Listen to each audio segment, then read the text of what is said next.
Far right, Mr. Gareth Rhodes. My immediate right, Dr. Howard Zucker. To my left, Melissa DeRosa. To her left, Robert Mejica, Budget Director. Today is day 235. Statewide positivity rate continues to be good news for the state of New York. We have a lot going on with COVID internationally and nationally, so keeping it all in focus is important. You see numbers going up all across the country. Some people write second wave. It's not the second wave, not correct. Second wave was the virus mutates and comes back, 1918 pandemic. Virus changes, comes back, that's the second wave. This is not a mutated virus. This is failure to deal with the first wave, okay? And you see it all across the country, and you see it selectively all across the globe. This is where the United States is. Nevada, top of the list, 58%. South Dakota, 35%, Wyoming, 35%, Idaho, 29%, Iowa, 21%, Kansas, 19%, Nebraska, 19%, Mississippi, 17%, Alabama, 16%, Utah, 16%, Florida, 12%, North Dakota, 10%, Pennsylvania, 9%. Where's New York? Go look at the other column. We're third from the bottom. The only state below 1 is the state of Maine. Great governor in Maine. That's where New York is. So we are doing very, very well.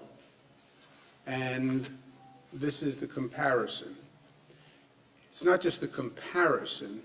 This is one of the problems that we have. The fact that the cases are increasing all across the country is a problem for us. First, it's a problem with our quarantine program because we're now up to 43 states that are quarantined.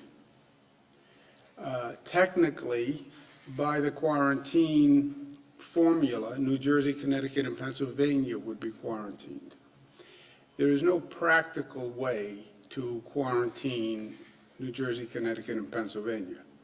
Remember, this whole concept of states quarantining other states is novel to say the least. I don't think it has happened in the past 100 years. The way we basically enforce the quarantine is at airports when people fly in, because normally you fly in from another state. Connecticut, New Jersey, Pennsylvania, you don't fly in, you drive in. There are numerous roads that are interconnections. You would have to do some theory of border checks all across the state. And from an economic point of view, there's too many interconnections with Pennsylvania, Connecticut, and New Jersey. People live in one place, work in the other place. It would be devastating for the economy. The quarantining of 43 states just shows you how the world has reversed. Remember, when we start, New York has the highest infection rate in the country because of the COVID ambush, because the president was wrong. It was not the China virus. It was the European virus.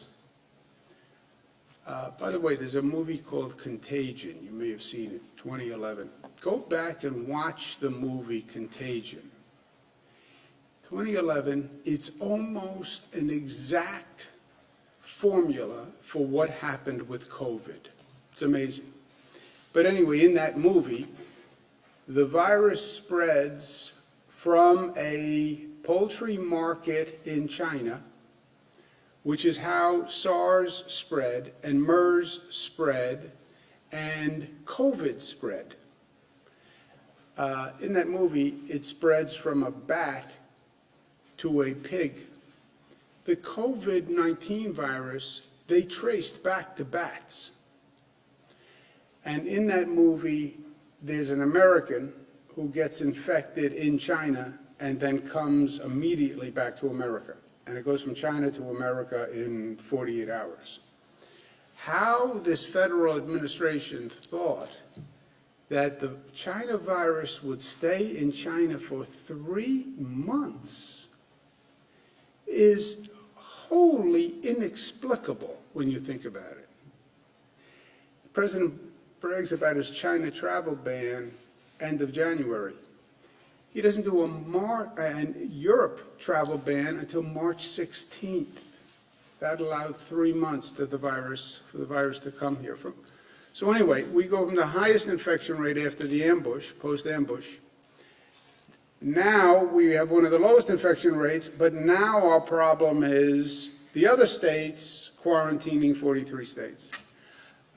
We are working with global experts to see if there's a different methodology to quarantine. How do you use technology? How do you use testing? Because our current method is you come here and then you have to stay here for 14 days before you leave. The enforcement of that is highly problematic. We're not equipped to do that. It also has a negative effect on businesses. People want to come in for a business meeting, but you'd have to stay here 14 days before you could have the business meeting. So there's new testing technology, there are rapid tests. Is there a better, smarter way to handle a quarantine? And again, this is all, none of this has been done before. So figuring it out as it goes. But you're now up to 43 states. Is there a better way? And that we're researching. So for the fall, there are significant stressors, which the scientific community advised all along, by the way. Nobody can sit there today and say, oh, wow, fall is seeing a surge. They all suggested a surge. And New York prepared for the surge because we follow the science, right? This is a virus. The virus doesn't follow politics. They've never found a Republican virus or a Democratic virus, despite all the research. They've never found a red virus or a blue virus. It's always just a virus. So science matters. So what happens in the fall, schools open, colleges open, people come indoors, the outside activity is much safer. There's a COVID fatigue factor that I want to talk more about in a moment. Flu season starts. The symptoms in flu season look like the symptoms from COVID. And added bonus problem, other states are coming to New York with higher infection rates. These are all stressors for the fall. The good news is we have prepared for it. We have what we believe is the most sophisticated COVID detection and elimination system of any state. Because we've spent time, we've invested, and because New Yorkers are invested in it. What's the best you can do? Detect the smallest outbreak as soon as it happens. Patient 0. Trace it back to where it starts.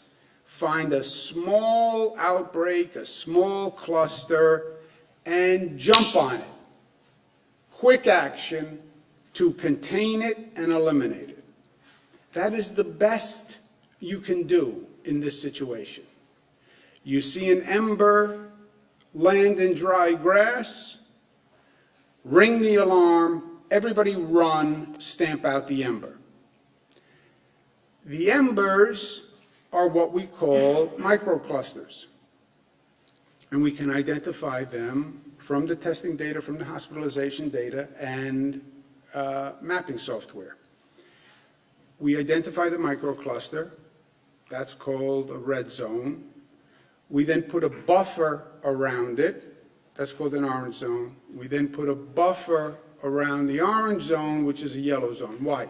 Because these areas are so small that people walk to a store, people walk to a restaurant, and you see the viral expansion will be a series of concentric circles. It just works its way out.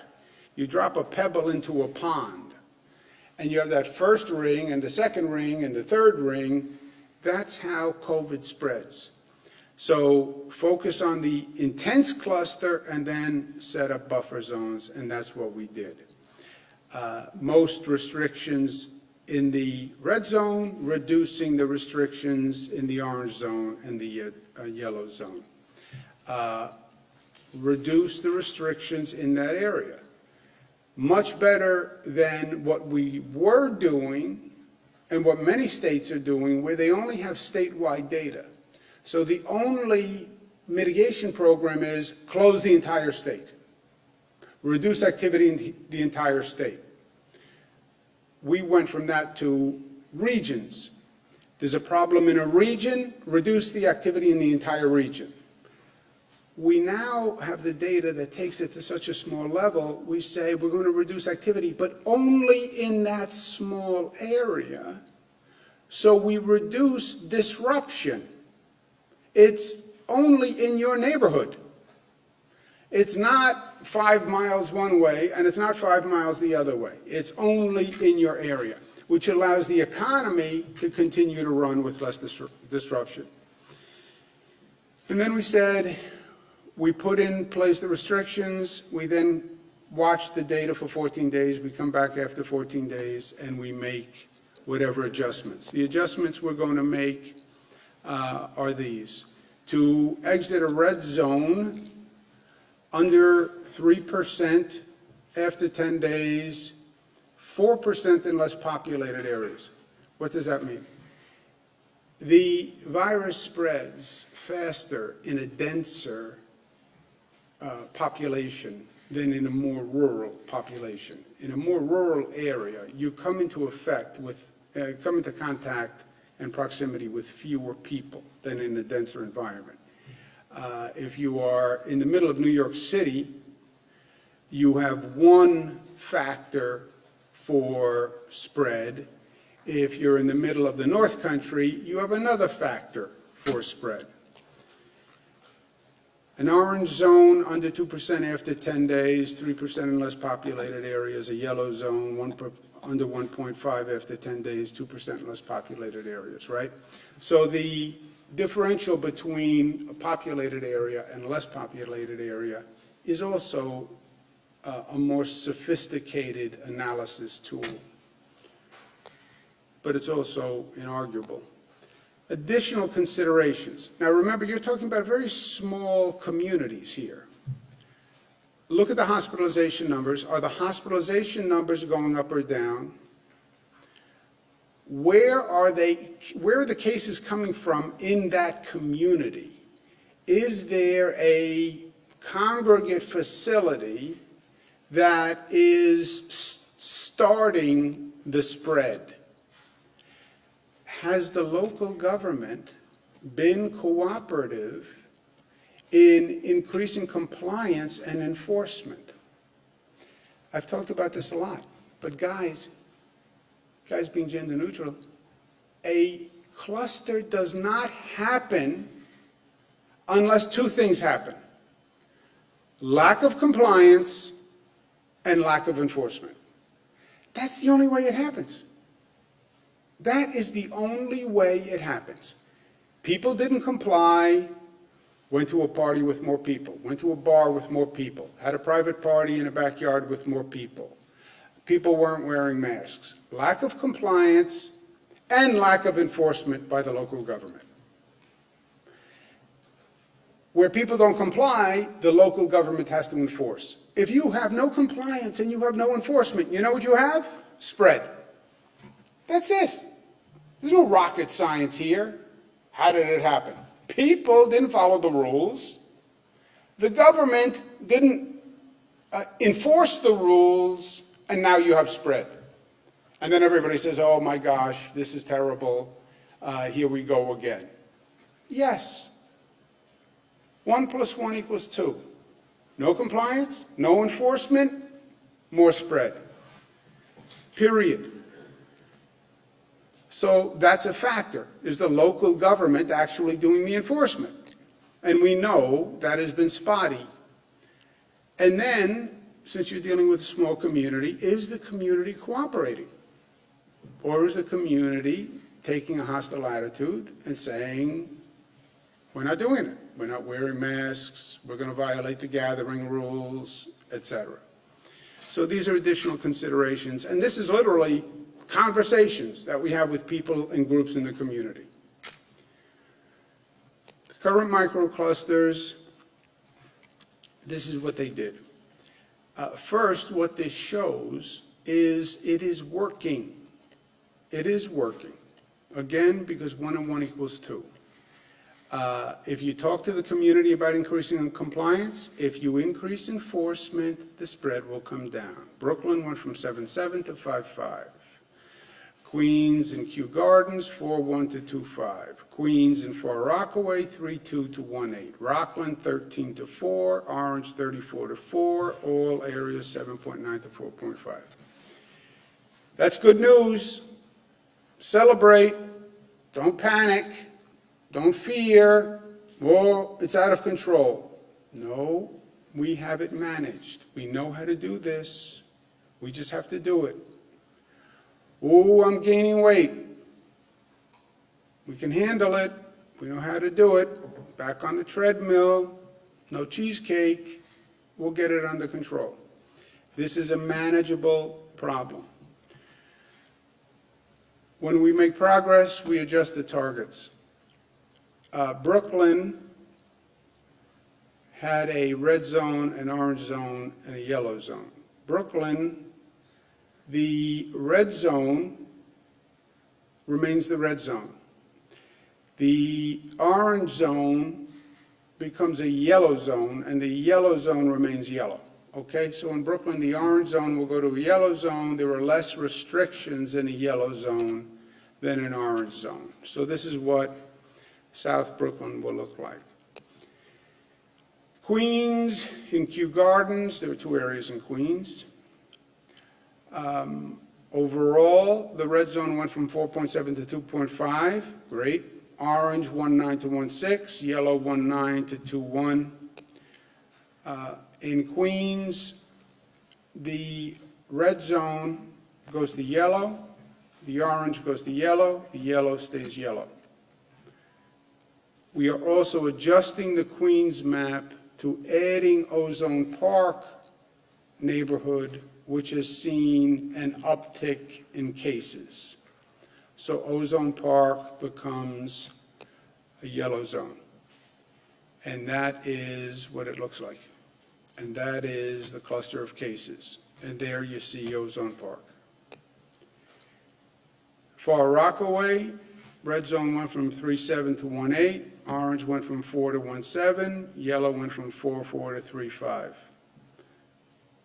That's real progress. Queens, red goes to yellow, orange goes to yellow, yellow goes to yellow. Far Rockaway is all yellow. Rockland, red zone went from 11.6 to 4.8. Yellow went from 9.1 to 6. We made progress, but not enough. Rockland, red remains red, yellow remains yellow. Orange went from 12 to 4, 19 to yellow went from 19 to 1. That's really significant progress. Red remains red, yellow remains yellow. Although we've made a lot of progress, the numbers are still not acceptable. So we have more to do. Broome County, same thing, 4.8 to 4.6, 4.8 to 4.6. That's marginal progress at best. It remains yellow. We've also are tracking some new microclusters. This is the statewide map of microclusters. But we're seeing recent upticks in counties along the Pennsylvania border. That could be from a couple of causes. Pennsylvania has a high infection rate. You could have people going from those counties to Pennsylvania. You could have people from Pennsylvania coming into those counties. A lot of those counties, people work in one place and live in another. And we're working to find specific events that triggered it. We haven't found them yet.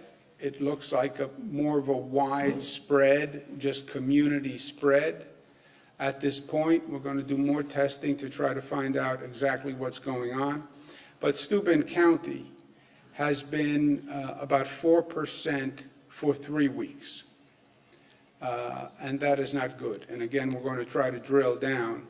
But right now, part of the county is going to be in a yellow zone.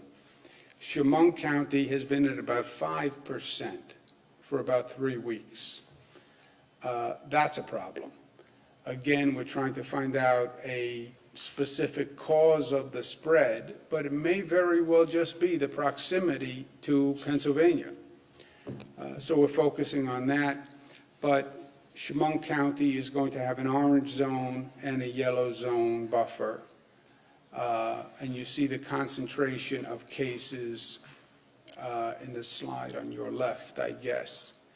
But it's always the same concept. The concentration of cases become the most intense zone, and then we have a buffer zone because that's where it's going to spread next. These are the overall numbers. Red zone positivity 6.6, statewide without 1.4, with 1.6, 7 New Yorkers passed away. They're in our thoughts and prayers.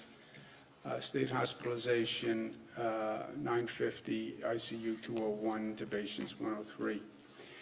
This is what the state looks like, taking out the oversample of the hotspots for the past 2 weeks. It's my last point. This is the fall. We talked about the fall and winter. People want to know what's next, what's happening. We're in the fall.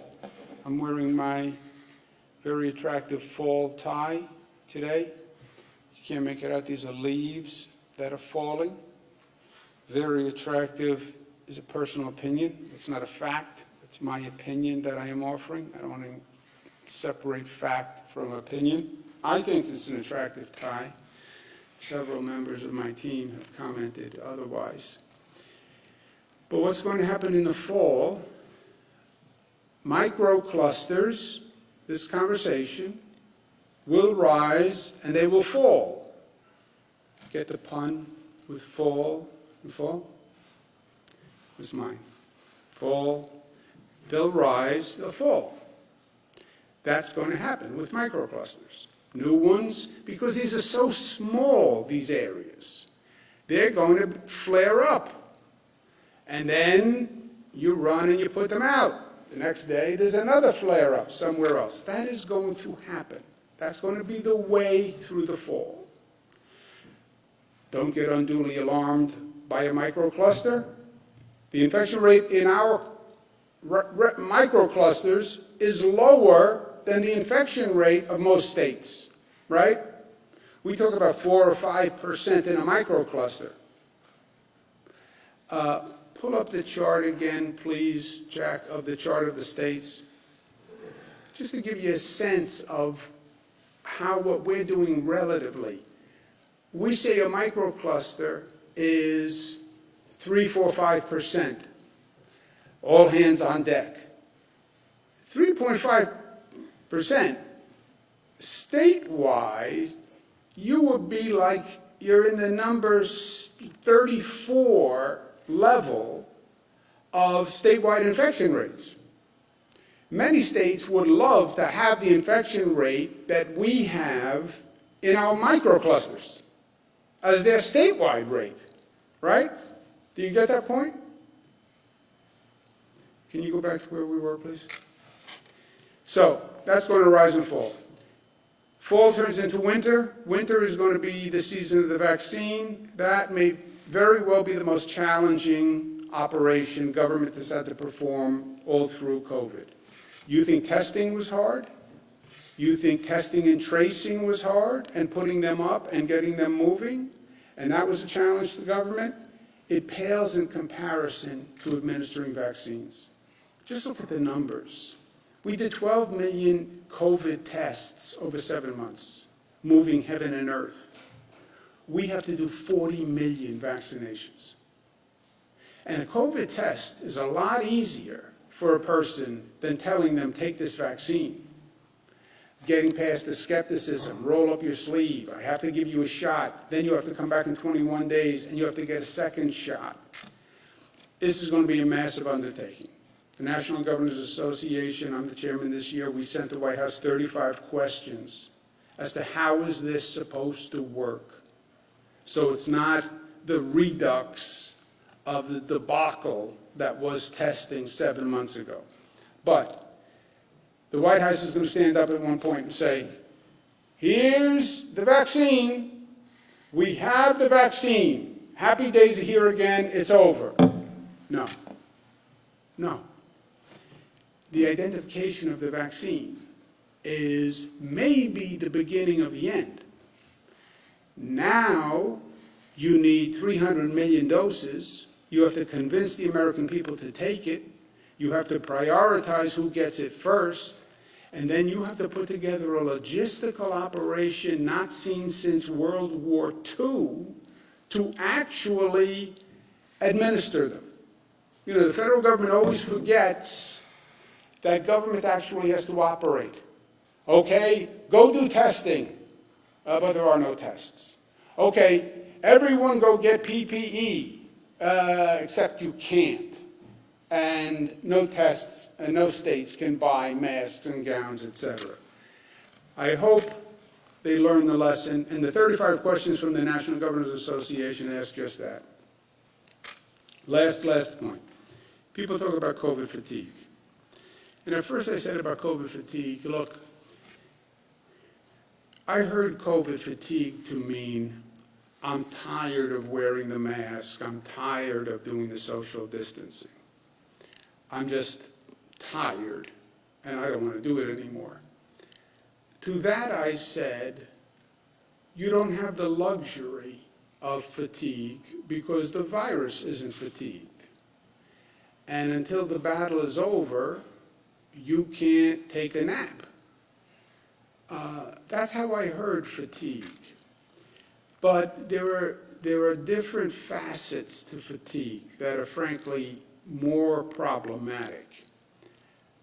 COVID has caused tremendous stress on society and tremendous individual stress. It is frightening, COVID, and it has caused significant anxiety among many people. I'm not a psychiatrist. I'm not a medical doctor.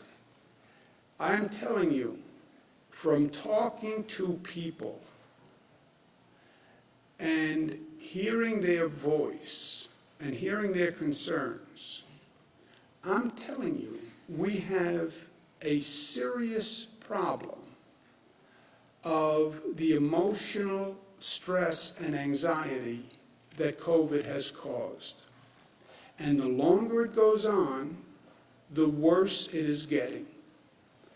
COVID in the early stages, I think there's almost a form of adrenaline that kicks in and you do what you have to do and you function, and that gets you through it. The adrenaline fades, and now you have this overwhelming emotional sense. And people are feeling it. And it is worrisome to me, not as a governor, just as a person. Yes, we see it in the numbers. You see it in substance abuse. You see it in domestic violence. You see it in the number of people calling for mental health treatment. But I'm just telling you as a member of society, I have friends that I'm worried about. I speak to friends of my family who I am worried about. You can hear it in their voice. There is an emotional toll. One day they will be talking about PTSD from COVID. They will be. And one day we'll be up here with some mental health experts and some psychiatrists who are talking about the PTSD effect on children, on seniors, on all individuals who are suffering from the anxiety and stress from COVID. That is going to happen.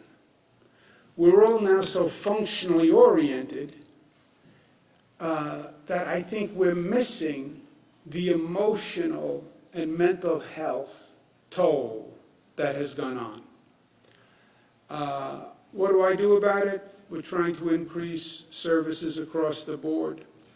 But it's just percolating.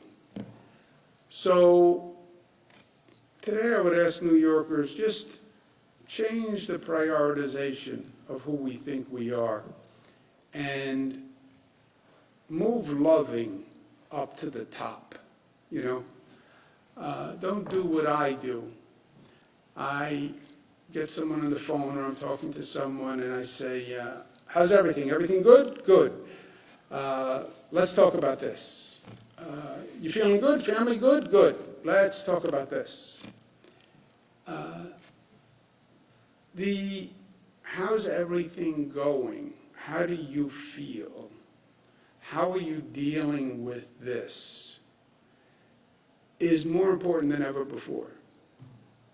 And slowing down and asking the question, and slowing down so the person can answer the question and get past the trite, quick response. I'm fine, I'm fine, I'm fine. Oh yeah, I'm fine, everybody's fine. Nobody's fine. Nobody's fine. You can't be going through this and be fine. You can have issues that you feel you're dealing with fine, but nobody can be fine. This is a terrible period. And just take that moment to show some love. And then we do everything else. We're smart, we're united, we're disciplined, we're tough. Questions? James, and then Bernadette. The 1.6%, I think, is the highest we've seen since early June. So, question about the quarantine in the other states. Are you going to reduce perhaps commuter trains and travel between New York and New Jersey and Connecticut? Obviously, the MTA and the Port Authority do that. And secondly, if you're going to have this bifurcated standard where Pennsylvania, Connecticut, and New Jersey meet your thresholds that were forcing people under penalty of fine to quarantine, how can you do that? How can you say there's one standard for all the states except for the states that we don't apply the standard to? Well, look, we're at a place that we've never been at before, right? The inverse is also impossible. First of all, we're not set up to do border control. States don't do border control. In this unique and absurd situation, we did quarantine at airports. That is the only way we're really doing it. Some train stations, right?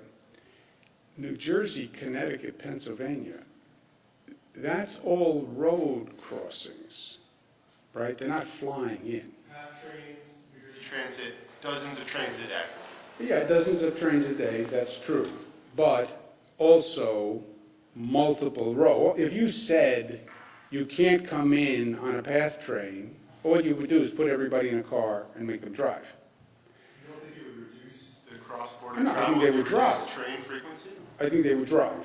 Then you could set up a border control at every road between New York and Pennsylvania and Connecticut and New Jersey. You would see the economy suffer dramatically. You would see all sorts of disruptions. How many teachers live in New Jersey but teach in New York? How many journalists live in New Jersey but come in New York, vice versa? It would be enormously disruptive to the economy, and I believe impossible to enforce. I do not have the personnel to enforce border patrols on our roads, period. We have state police that are already tremendously overburdened We had a state police force that was supposed to be doing one set of tasks. We now have them doing bar compliance, restaurant compliance, compliance in hot spots.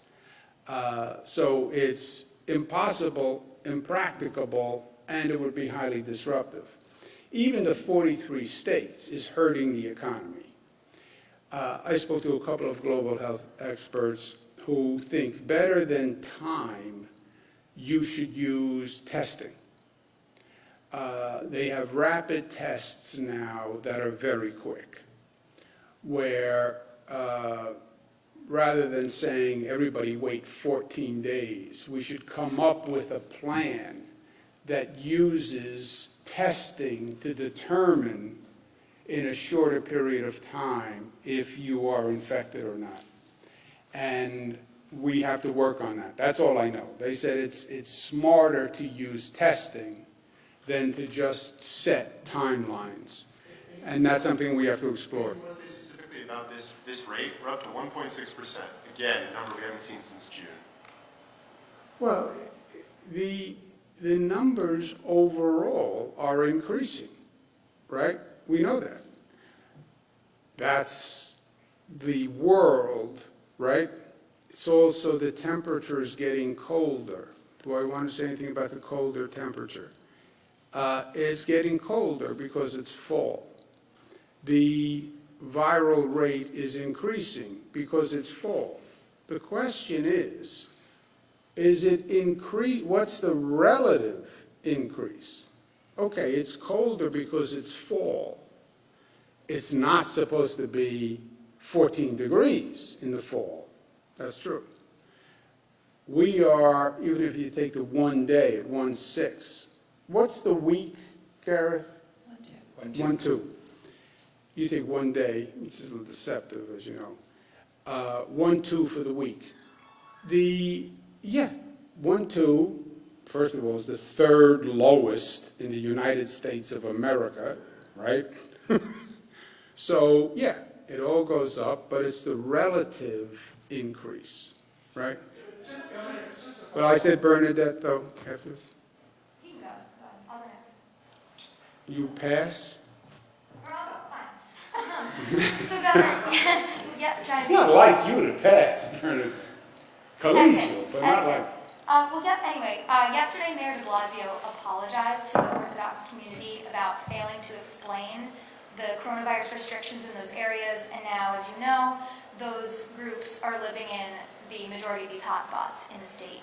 What else could have been done prior to these hotspots, these containment zones being set up? Do you think more communication should have been done on the state and the city's end? I know there's a lot of confusion leading up to the containment zones, and also now that you have a slimming down of these zones, what else can the state do? Do you have an apology to these Orthodox communities? No. I am sorry that they feel the disruption. Well, let me state it more clearly. I'm sorry that they are disrupted. Their religious ceremonies are disrupted.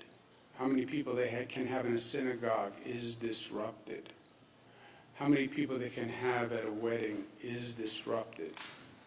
The operation of their schools is disrupted. I am sorry for that.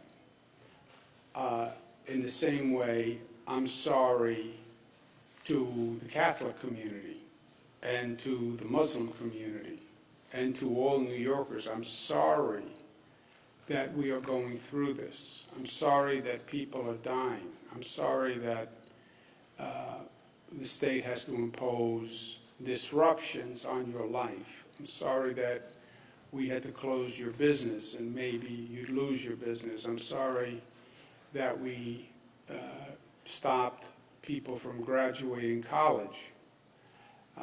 I'm sorry for all those things. So I am sorry for that.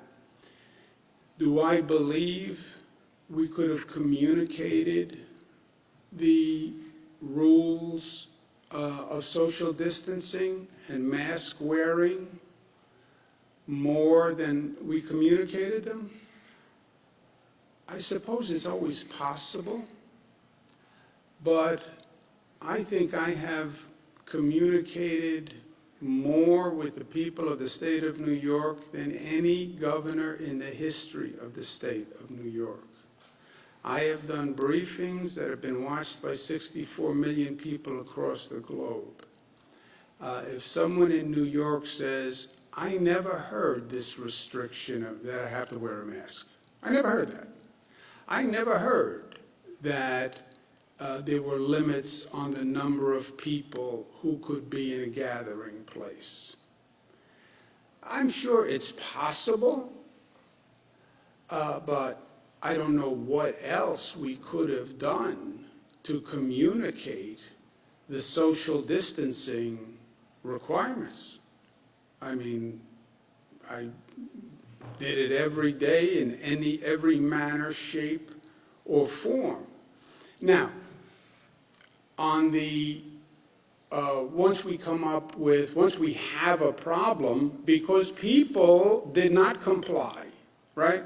Why do we have a problem? Why do we have a spread? Because people did not comply. And because local government didn't enforce the compliance. Now we have to come up with a response. And the response is what the response was in the first place. It's just a turning of the dial and a recalibration, reducing activity. Remember, temples were closed at one time. They were closed, theoretically. That was the rule. Churches were closed. Mosques were closed. Gathering halls were closed. Restaurants were closed. Bars were closed, right? All we did here was, they were closed. We then reopened them. Problem, we then calibrated back the number of people who could be in the synagogue, or church, or gathering. But we didn't go back to zero either, right? Hold on, Jesse, hold on one second. Governor, just to be super clear about this, so we go from red, if you exit a red zone, you then go to an orange zone, then to a yellow zone, correct? That's No, you could go from red to zero. You could. Yeah, if you made great progress, you could go from red to zero. We don't have that here.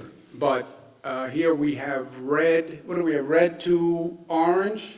It can be red to orange, or red to yellow, or as Governor said, red out altogether. We have metrics for each one. If you go below a certain positivity over a certain days, on over a certain number of days, you can exit the zone. But it depends on what the decrease is and over how long a period of time. We also divide it based on density and geography, so very dense urban areas have a slightly higher threshold to get out, and some of the more rural, sparsely populated areas, the threshold's a little bit lower. And we'll put that all out today.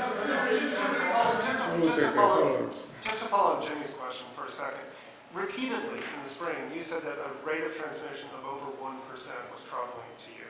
We're now seeing a rate of positive results well above that, 1.6. Are you worried that we're back into a place where community spread is happening in New York? No, the scale has changed, right? In the summer, you expect one temperature range, and you see what the other states are doing, and you have one expectation. And by the way, my expectations for the state of New York are extraordinarily high. I want to make sure we have the best program in the nation. Extraordinarily high means an extraordinarily low number, right? But that was during the summer. The scale has all changed. Everybody's numbers are up now. Globally, the numbers are up. So I still want to be leading, doing as good a job as can possibly be done. And I would love to say New Yorkers are doing the best job in the country. And if you look at the numbers, we are, but the scale has changed. Hold on a second. But also, don't compare rate of transmission with rate of positivity. Those are two very different things. Yes, I made that distinction, but still the idea that you're seeing 1.6 and this is an increase over week over the last couple of weeks, I just wonder if that concerns you at all, taking apart the idea that we're doing better than other states, just as the leader of the state. Well, no, the state is in the context of the country, is in the context of the globe, right? You cannot dismiss reality and the world, right? You know we have New Jersey, Connecticut, Pennsylvania around us who are all higher. We are a factor of the world and the country and other states. So that is undeniable. Do I want to have the most aggressive goal possible that is realistic in the circumstances? Yes. I think, by the way, I think the scale is going to go up throughout the fall. I think all these numbers are going up. I think the other states are going to go up. I think we're going to go up because, by definition, we have people coming in and we have all those stressors. That's why Fauci and all of them, Dr. Fauci, said in the fall, can you put the fall stressors, please? In the fall, the numbers are going up. Because a big part of this, Jesse, is math. It's just math. You open schools, that's more congregate. You open colleges, which you want to talk about an accelerant. The colleges have been a tremendous accelerant to the spread.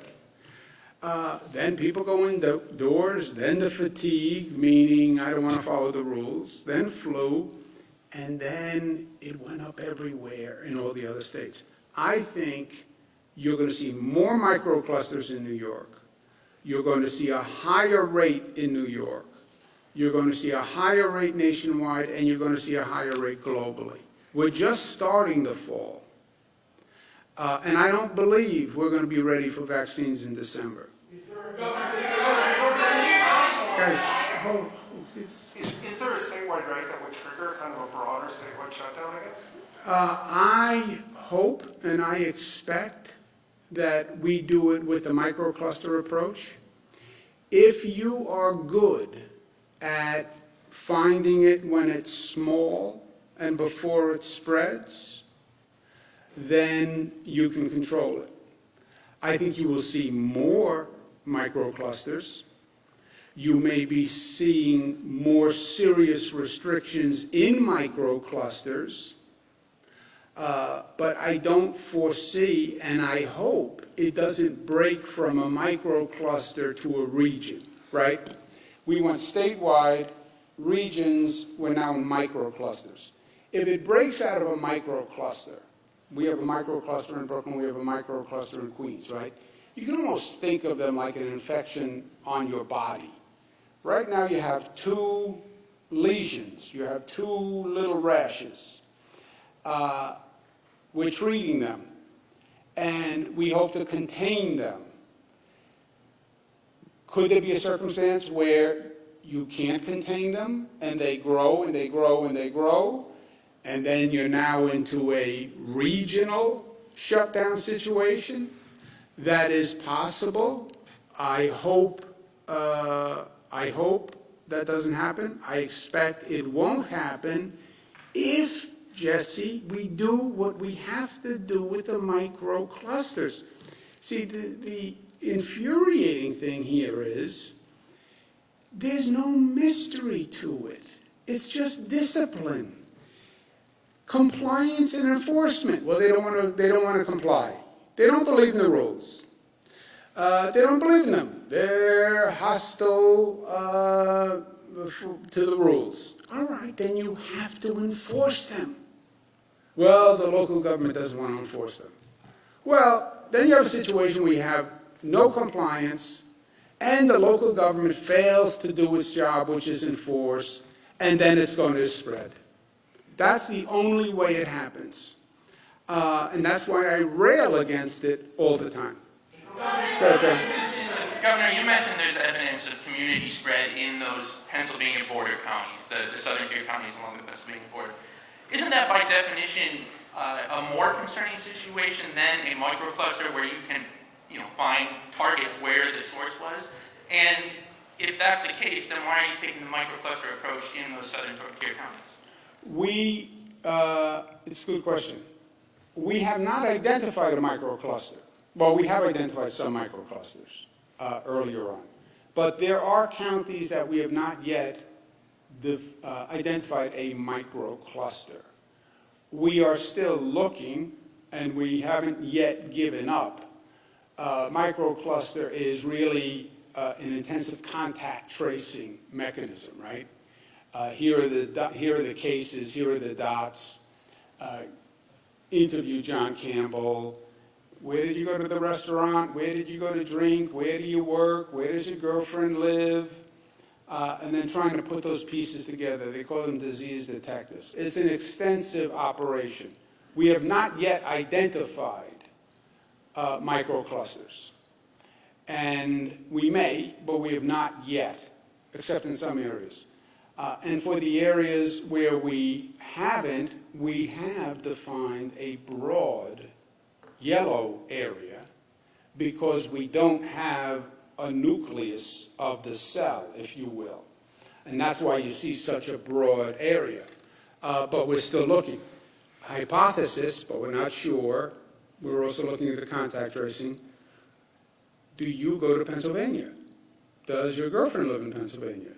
Are you going back and forth? Did you just go, to a family occasion? Because it's right on that Pennsylvania border. And Pennsylvania is like, 9%? Yep, almost 10. Pennsylvania is almost 10%. We're right on the other side of the border at 1 or 2%, right? You have a point? No, Jesse, I just wanted to circle back to you for a minute on the rate of transmission. So according to the firms that we work with, Statista, which is the top firm we work with, our rate of transmission in New York is still between 0.95 and 0.99. And every doctor, scientist in the world will tell you you want to be below 1%. So despite the fact that the positivity is slightly up, even though, as the governor said, comparably to the nation, we're the third lowest, it has been consistent. You look at it over a 7-day rolling average, you look at it over a 10-day rolling average, you look at it a 14-day rolling average, so any one anomaly doesn't skew your decision making. And the point of the cluster approach is identify it, attack it, see if you can contain it, which is what the numbers tell you, and then either ease restrictions, keep restrictions, or increase restrictions. But just on your rate of transmission, because I know that the verbiage gets confusing, especially for the public, positivity and the rate of transmission have nothing to do with one another. And New York's rate of transmission is below 1%, which is where you want to be. The rate of transmission is more relevant, right? Sorry? Let's take, I can't see who's speaking because of the masks. Is that you? It's me. I was just wondering, are you... It's hard to see because the eyes don't move when you talk. So the eyes stay the same. I know, and my glasses are fogged up. Are you going to be requiring all students to get tested before they return to SUNY after winter break? Was it a mistake not to do so in late August? And when will you release the number of infections at individual nursing homes, like many other states, including New Jersey, are doing? Yeah, I don't know on the rules on SUNY, and I don't know where Department of Health is in addressing any other data, but Department of Health can get back to you. Nick, go ahead, last one.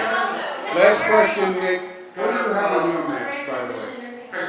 What do you have on your mask? The Yankee mask. It's a, say again? It's a Yankees mask. A Yankees mask. I see, okay.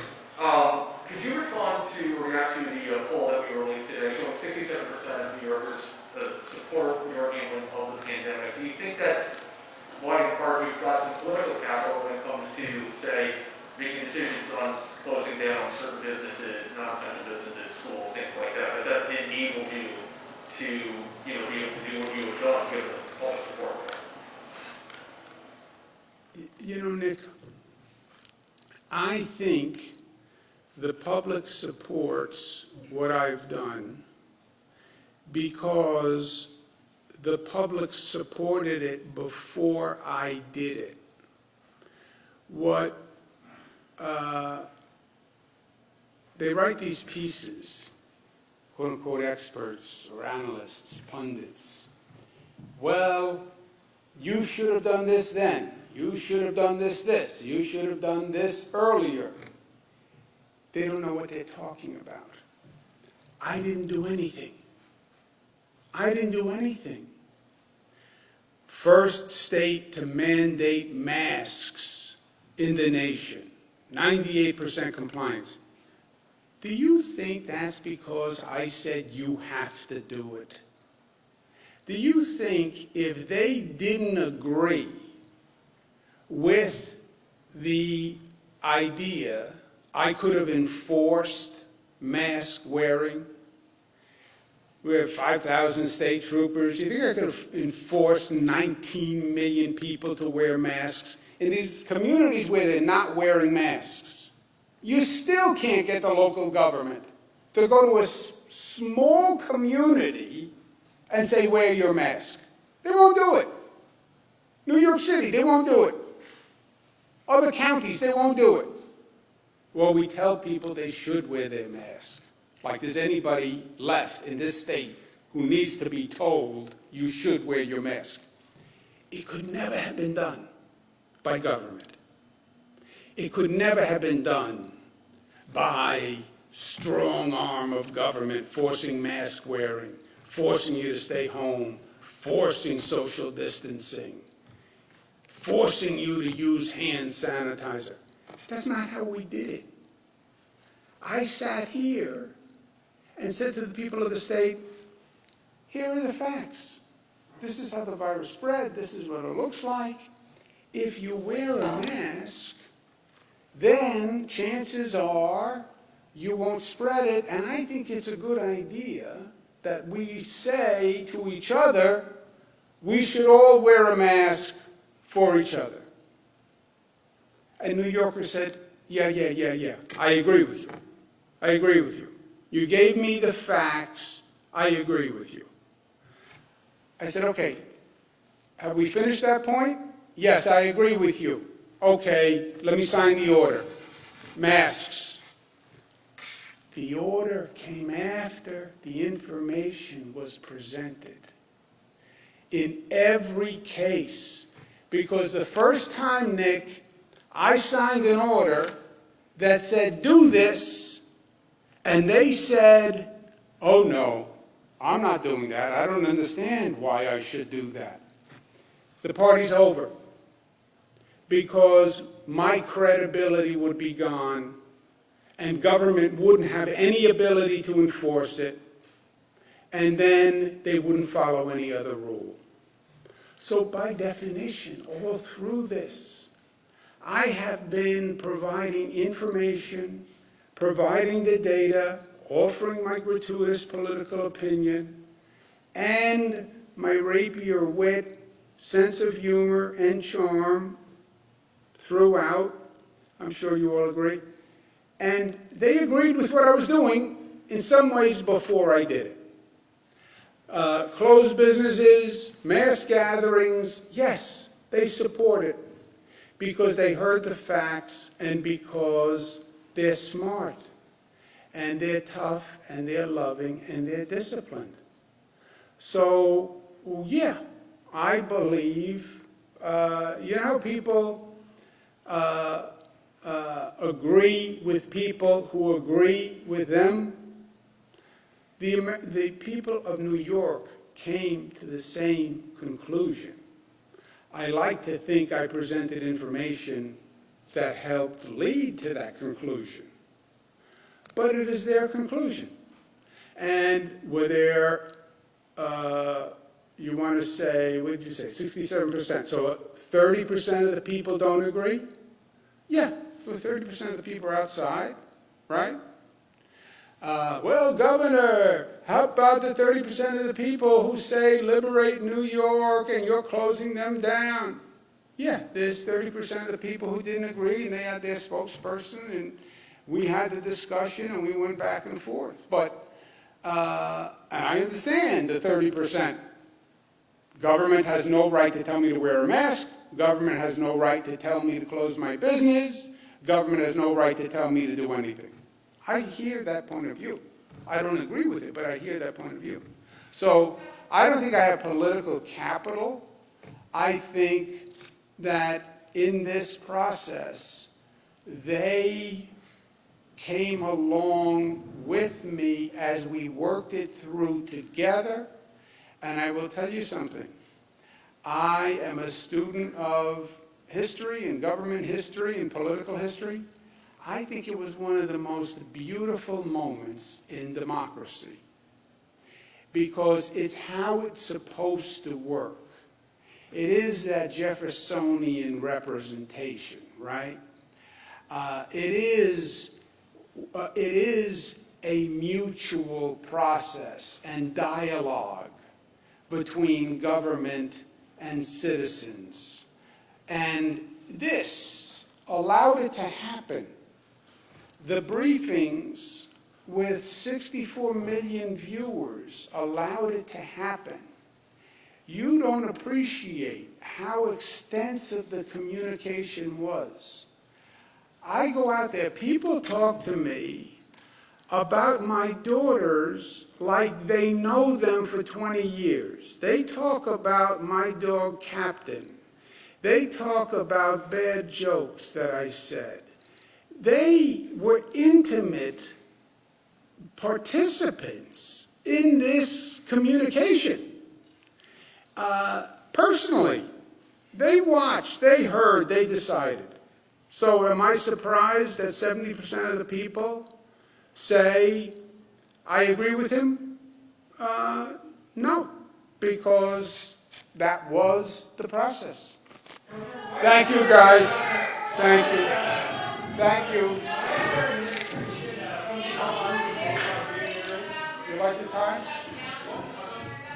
He's a lead. It's a fall time to play in. No, it's a fall time to play with the whole theme of the fall. Fall, winter, fall time. Come on. Give me a little credit.